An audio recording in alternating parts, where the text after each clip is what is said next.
Chirac, il n'a pas compris. Et alors, ce petit truc, c'est son ami, il dit, qu'est-ce qu'il me raconte là? C'est quoi Gog ou Magog, etc. Mais c'est fou. C'est écrit que le cœur des rois est dans la main de Dieu. Donc lui, il parle, il sait pas de quoi il parle, mais il est géré, ça vient de quelque chose. C'est marqué que lui ne voit pas, mais son mazal, son âme voit. Certainement, c'est un message, ouais, il pensait vraiment. Et c'est juste. Il a mis en œuvre maintenant Gog ou Magog. S'il y avait encore l'Irak puissant, jamais les pays du Nord pourraient venir sur Israël. Donc aujourd'hui, le chemin est déblayé. Ça va. Entre nous et la Russie, il n'y a rien. Tout est libre. Maintenant, il n'est pas seul. Gog, c'est marqué, il y a beaucoup de peuples avec lui. Qui? Ben, les copains, qui sont proches, qui nous aiment pas. Durant cette fête de Pessah, il y a eu une réunion entre 3 grands pays, nos meilleurs copains. L'Iran, Rouhani, Poutine, la Russie, et Erdogan, le chef de la Turquie. Ils se sont tous réunis en Turquie. On voit une photo d'eux, comme ils se tiennent la main tous ensemble, etc. Union des peuples au nord d'Israël. Alors, à mon avis, on voit que lentement ça approche de Gog ou Magog. Quand ça sera, j'ignore, je suis pas prophète. Mais on peut pas ne pas voir que c'est en train de se mettre en marche. C'est clair. Comment ça sera? Qu'est-ce qu'il va faire? Je ne sais pas. Mais comprenez qu'aujourd'hui, un petit étincelle dans un YouTube peut tout mettre en marche. On a cru en l'étincelle, peut-être c'était la semaine passée. Donc, la Syrie a attaqué avec du chimique. Trump a dit, j'aurais agi. On va venir avec des missiles. Poutine a dit, si un seul missile occidental touche la Syrie, nous détruirons la source du missile. Jeudi après-midi, Trump dit, bon, quand on va voir, c'est une feinte.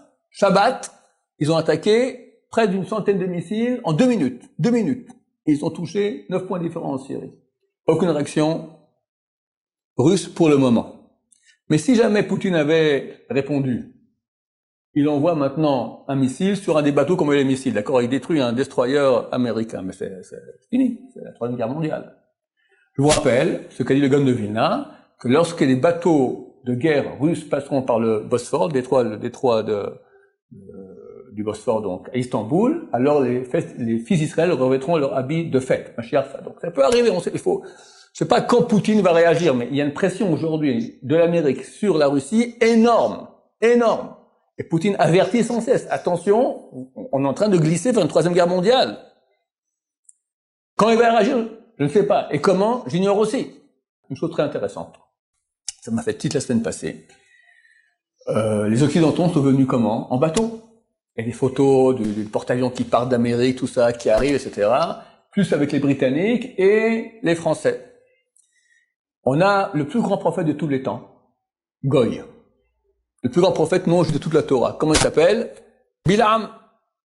Il vient tenter de maudire le peuple juif et par 3 fois sort une bénédiction à la place d'une malédiction. Et pour finir, il fait une prophétie sur la fin des temps. 2 versets. Oi, Mirie Misu Moel. Malheur qui pourra survivre à cette époque-là. Les sages israéliens, il y a déjà 2000 ans, Rabbi Pekeder Eliezer, il dit, il faut lire Oi, malheur mi sous Moël, celui dont le nom est El, c'est Ishmaël. Le seul peuple qui a dans son nom le nom de Dieu, El. Parce que c'est le seul peuple qui sert Dieu. Un Dieu unique qui n'a pas d'image, pas de mère vierge, pas de gros ventre, enfin souriant, tout ça, jaune, enfin toutes sortes de à part Israël, le seul peuple qui est monothéiste vraiment, c'est le peuple d'Ishmaël. Donc la religion d'Ishmaël. Malheur par rapport au décret qu'il y aura par rapport aux Arabes à la fin des temps. Dernier verset, Vetsim miyad kitim, va'inu ashur. Phénoménal. Vetsim. Des flottes sortiront de Kittim, un pays, et iront attaquer le pays d'Ashur, c'est le pays d'Assyrie. Rachi explique. Des flottes armées en grand nombre sortiront de Kittim et passeront par Rome. Où sont les bases navales américaines? En Méditerranée, dans le mer Adriatique, en Italie, pour aller attaquer le pays d'Assyrie. C'est quoi la Syrie? C'est la Syrie et l'Irak, c'est tout ça la Syrie. Phénoménal. Donc on est en train de vivre vraiment, alors, est-ce que c'est le dernier acte? J'imagine que non. Mais en tout cas, quand tu fais la comparaison entre les versets et tu vois ce qu'on est en train de... Réveillons-nous. Réveillons-nous. Il faut beaucoup prier. J'ai un rabbin que j'ai entendu ce Shabbat. On parle tout le temps comme ça. Il a dernièrement commencé à parler de Mashiach. Il parlait jamais avant de cela.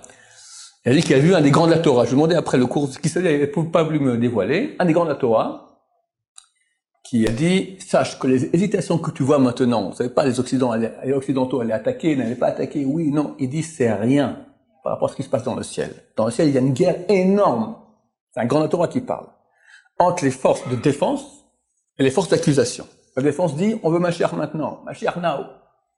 Et l'accusation dit, non, pas encore. Il y a une guerre énorme entre les deux. Alors on est en plein combat. Il faut plus de mérite.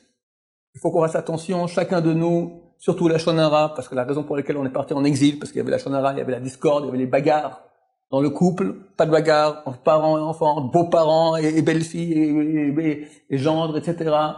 Dans la yeshiva, partout, en politique, on parle pas, on aime tout le monde. Beaucoup de paix. Faire attention, c'est la débauche. Les yeux, Internet, Hachem Ishmor, les appareils qui ne sont pas protégés. Faire tchouva surtout. Chaque petit mérite, vous comprenez, on est comme ça. Il y a 1 million de tonnes ici, il y a 1 million de tonnes ici. Un petit papillon en plus peut faire, hop, et ça y est. En tout cas, ce rabbin a dit, il y a de fortes chances que cette année quelque chose se passe, parce que, attention, je n'ai rien dit, il se peut que je me trompe, comme d'habitude, mais il y a des chances. En tout cas, une chose est claire.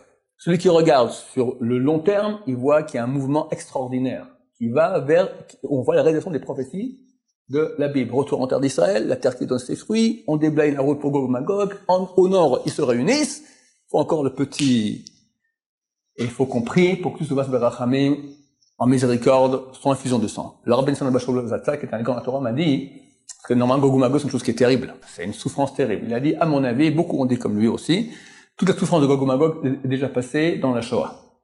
Mais il y aura Gog et Magog. Ce rabbin dont je vais parler, il m'a dit, les rabbins ont dit que c'est déjà passé. C'est pas passé. Le rabbin Ben m'a dit, c'est pas passé. Il y aura cette union des peuples du Nord qui viendront. Ça se fera calme, Bezrat Hashem. Je lui ai dit, qu'est-ce qu'on fait? Ils viennent du Nord sur Jérusalem, donc moi je fuis vers le Sud.